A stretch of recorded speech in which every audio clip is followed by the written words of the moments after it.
بسم اللہ الرحمن الرحیم۔ کسی نے ایک مسئلہ اپنا بتایا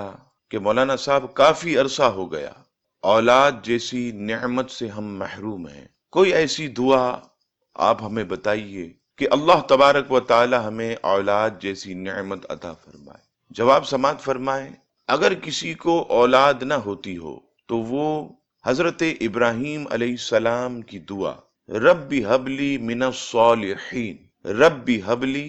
من الصالحین، رب حبلی من الصالحین روزانہ